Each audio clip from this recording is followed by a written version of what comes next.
की साहेबांवरती कधीही टीका झाली, कुठल्याही प्रकारची टीका झाली की मी जास्तीत जास्त 2 मिनिटं घ्यायचो, 2 मिनिटं पण नाही, 1 मिनिटं, आणि प्रतिहल्ला चढवायचो.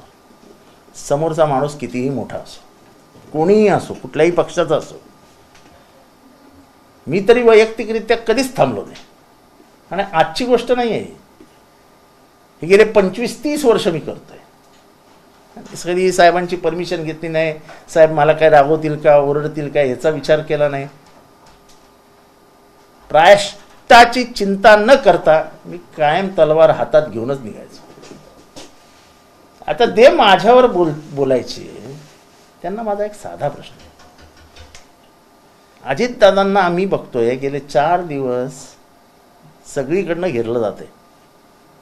जणू काय महाराष्ट्राच्या पराभवाला फक्त अजितदादा जबाबदार आहेत. एक माणूस बोलत नाही. अरे आपल्या नेत्याबद्दल प्रेम, आदर, आपुलकी असावी लागते, समोरच्या कितीही तगडा असो. पण माझ्या नेत्यावर झालेला वार पहिला माझ्यावर होईल आणि मग त्याच्यावर होईल, अशी मानसिकता ठेवावी लागते. त्यालाच निष्ठा म्हणतात. निष्ठा म्हणजे बाजूला बसून चहा पिणं नव्हे, किंवा खुर्चीला खुर्ची लावून बसणं नव्हे. निष्ठा म्हणजे माझ्या साहेबाच्या, माझ्या माणसाच्या, माझ्या नेत्याच्या विरोधात कोणीही बोललं तरी माझ्या बॉसला मी डिफेंड करणारच. असं काय होताना दिसत नाही. मला खेद आहे, खंत वाटते की या सगळ्या लढाईमध्ये फक्त अजितदादा जबाबदार.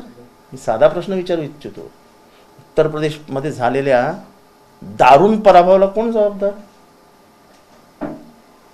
बंगालमध्ये सीटा कमी झाल्या त्याला कोण जबाबदार? तिथे पण एक अजित पवार शोधा.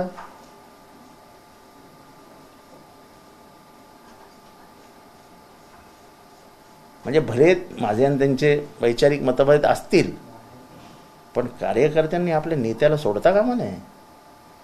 हीच वेळ असते दाखवायची की नाही मी तुमच्या बरोबर आहे, वाईटात पण आहे आणि चांगल्यात पण आहे.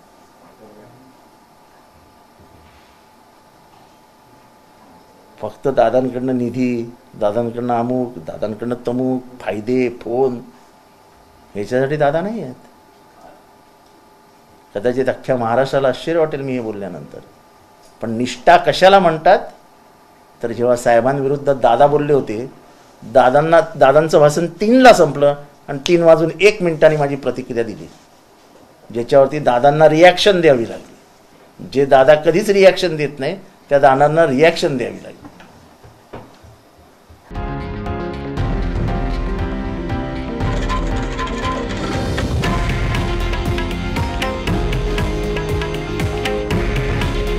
हे आहे देशातील नंबर 1 न्यूज नेटवर्क आणि आपण पाहत आहात TV9 मराठी.